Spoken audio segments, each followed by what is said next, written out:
আমাদের সাথে শুরুতেই আলোচনায় যুক্ত হচ্ছেন সিনিয়র সাংবাদিক অজয় দাশগুপ্ত। স্বাগত জানাচ্ছি আপনাকে একাত্তর সকালে। শুভ সকাল।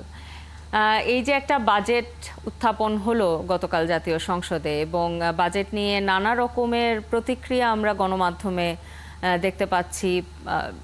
ইতিবাচক নেতিবাচক সব ধরনের প্রতিক্রিয়া আছে। সবচেয়ে বেশি যেই প্রতিক্রিয়াটা চোখে পড়ছে সেটি হচ্ছে কিভাবে মূল্যস্ফীতি নিয়ন্ত্রণ হবে, তার সুনির্দিষ্ট কোনো কর্মপরিকল্পনা দেখা যাচ্ছে না, এবং মধ্যবিত্ত এই বাজেট থেকে আসলে কি পেল।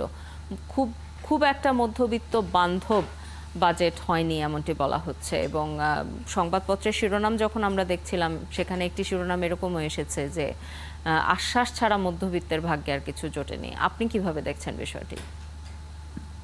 সাধারণভাবে তো মধ্যবিত্ত হলো বড় ক্রেতা পণ্যের। বাংলাদেশের মধ্যবিত্ত এই 16, 17, 18 কোটি লোক যেভাবেই বলেন, তার মধ্যে তো অনেক 4-5 কোটি, কেউ আরো বাড়িয়ে বলেন, হয়তো ইউরোপ আমেরিকার মতো মধ্যবিত্ত না, কিন্তু আমাদের দেশের তুলনায় তো সংখ্যাটা বাড়ছে। এবং তারা বড় ক্রেতা। এই গরমের সময় শত শত লোক লাইন দিচ্ছে বিভিন্ন জায়গায় এসি মেশিন কেনার জন্য, কিংবা গ্রামেও ফ্রিজ কিনছে, কালার টেলিভিশন কিনছে, বড় স্ক্রিনের টেলিভিশন ঘরে ঘরে যাচ্ছে। এই মধ্যবিত্তর মানে সহজে কিনতে পারবে কিনা, ট্যাক্স বোঝা তার উপরে, এই শুল্ক করে কমে কিনা, আর একটা দিক হচ্ছে তার আয়করের জায়গাটা। সেদিক থেকে আপনি যতগুলো পত্রিকার প্রতিবেদন তুললেন বা অর্থনীতি বিশ্লেষণ যারা করেন তাদের যেসব ভাষ্য বিভিন্ন পত্রিকায় দেখা গেল, কিংবা বাজেট পেশের পরে 6 জুন রাতে আমরা আলোচনা চলছি, তাতে কিন্তু ক্ষমতাসীন দল যারা যারা বাজেট দিয়েছে, উপস্থাপন করেছে, তাদের খুব একটা সন্তুষ্টির কারণ নাই। মধ্যবিত্তর কালো টাকা সাদা হলো কিনা এই ব্যাপারটা নিয়েও কনফিউশন কিন্তু আছে। এই মূল্যস্ফীতি কিন্তু বহু কালো টাকা তৈরি করছে। সব যে মানে যৌক্তিক কারণে মূল্যস্ফীতি ঘটছে তা না। আপনি আমরা পেঁয়াজের সময় দেখেছি 100 টাকা উঠে গেল কেজি, যেই মুহূর্তে ভারত থেকে পেঁয়াজ আসা শুরু হলো, সঙ্গে সঙ্গে কেজিতে 20, 25, 30 টাকা, এমনকি 50 টাকা দাম কমে গেল। তার মানে এই দাম বৃদ্ধিটা অযৌক্তিক ছিল। এইভাবে যারা কালো টাকা অর্জন করে তাদের সুযোগ দেওয়া যৌক্তিক কিনা, সেই প্রশ্নটাও কিন্তু এবারে বাজেটে এসেছে। কিন্তু শুধু তো মধ্যবিত্ত দেখলে হয় না, আমাদের তো কৃষক সমাজকে আমরা কোন স্তরে ফেলি? যারা দেশে খাদ্যের স্বয়ংসম্পূর্ণ করেছে, বা মাছ সবজি নানান ধরনের পণ্যে প্রচুর অগ্রগতি ঘটেছে, বা দেশের বাইরে রপ্তানি আয়েও কৃষিখাত অবদান রাখছে, শিল্পে কাঁচামাল যোগাচ্ছে, তার জন্য কি দিয়েছে? এই জায়গাগুলো সরকারের জন্য খুব যে স্বস্তির আমরা বলবো না। এমপিদের বাজেট নিয়ে আলোচনাকে যখন গতকাল সংসদে উপস্থাপন করে, অনেক এমপিকে দেখা গেছে মোবাইল ফোন চর্চা করতে সংসদের ভেতরে বসে। তার মানে অর্থনীতির কতগুলো সংকট আছে। এই যে 40% পর্যন্ত এমপিদের গাড়ি আমদানিতে শুল্ক দিতে হবে, এমন এই 350 জন সংসদ সদস্যের মধ্যে কজন আছেন যাদের এই শুল্ক 10-20 লাখ টাকা শুল্কে কিছু আসে যায় কি? তাদের অর্থনৈতিক সচ্ছলতা এমন, উপার্জন এমন, কোটিপতির নিচে তো এমপি খুঁজে পাওয়া কঠিন। হ্যাঁ, বহু কোটিপতি বেশিরভাগ বড় ব্যবসায়িক তালিকায় পড়ে। তাদের কি এই গাড়ির শুল্ক ছাড়ের জন্য 10-20 লাখ টাকার দরকার আছে? কিন্তু তারা ওইটার জন্য লালাই। এই জায়গাগুলো হচ্ছে আমার মনে হয় যে সংসদে এমপিরা বাজেট নিয়ে আলোচনা করবেন। উন্নয়ন বাজেট 8 লাখ টাকার মধ্যে মাত্র 2,65,000 কোটি টাকা হচ্ছে উন্নয়ন বাজেট। উন্নয়ন বাজেট যারা পর্যালোচনা করেন তারা সবাই বলেন যে অনেক অনিয়মের সুযোগ থাকে এই বাজেটগুলোতে। 5 কোটি টাকা প্রকল্পের জন্য ব্যয় ধরা হয় 8-10 কোটি টাকা। আমরা হয়তো বালিশ নিয়ে আলোচনা করি যে বালিশের দাম বেশি ধরা হয়েছে, কিন্তু আসলে তো বড় বড় খরচগুলো কেনাকাটা, অন্য মেশিনারিজ বা এই ধরনের জায়গাগুলো, সেগুলো নিয়ে কি এমপিরা উন্নয়ন বাজেট পদ্মা সেতুই ধরেন, অনেক বড় অর্জন কিন্তু পদ্মা সেতু।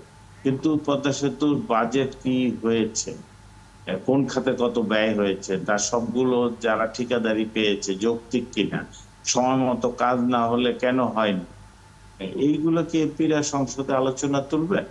আমার মনে হয় যে রাজস্ব বাজেট নিয়ে, ট্যাক্স নিয়ে আলোচনা হওয়া উচিত, পাশাপাশি উন্নয়ন বাজেট নিয়েও কোন খাতে যেসব বরাদ্দ হয়েছে, এইবারে কেন মেগা প্রকল্প নতুন কোনটা নেওয়া হলো না, বাধ্যবাধকতাগুলো গুলো কোথায়, এগুলো নিয়েও কিন্তু সংসদে আলোচনা হওয়া উচিত। এই যে আমার ট্যাক্সের মনে বিষয়টা যদি যেহেতু আপনি প্রসঙ্গটা তুললেন, ট্যাক্সের কথায় যদি আসি, যে সাধারণত ট্যাক্স যারা ঠিকঠাক মতো ট্যাক্স দেন সেই সংখ্যাটাও কিন্তু বেশিরভাগটাই মধ্যবিত্ত, এবং যারা যারা বৈধ উপায়ে উপার্জন করেন তাদের যে করের হার এবার নির্ধারণ করা হলো, আর যারা কালো টাকা সাদা করবেন তাদের যে করের হার নির্ধারণ করা হলো, দুটোর যে তফাৎ, তাতে কি আপনার মনে হয় না যে মধ্যবিত্ত যারা আছেন, যারা নিয়মিত ট্যাক্স দেন, তারা ট্যাক্স দেওয়ার ব্যাপারে আগ্রহ হারাবেন এবং সরকারি খাতে রাজস্ব হারাতে পারে?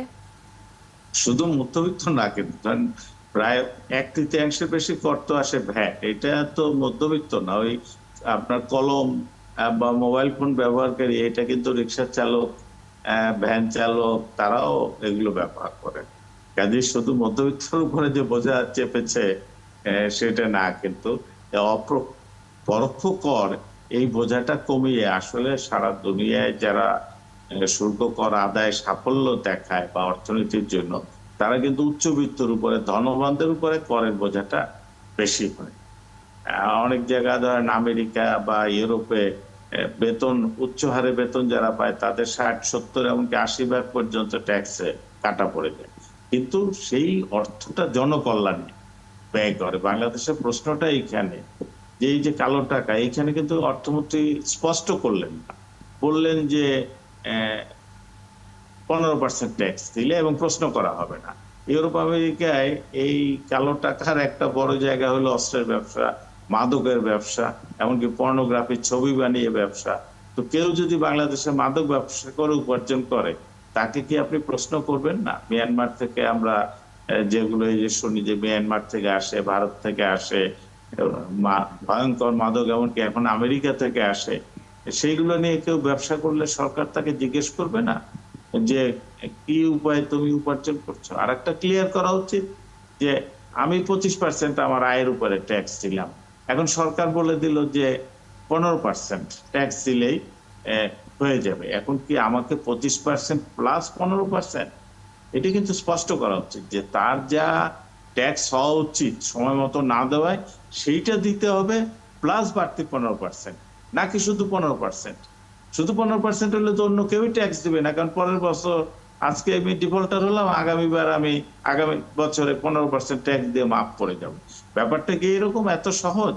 নাকি তার যা নির্ধারিত ট্যাক্স দেওয়ার কথা সেইটা দেননি, সেই কারণে তাকে 15% দণ্ড দিয়ে লিগালাইজ করে নিতে হবে?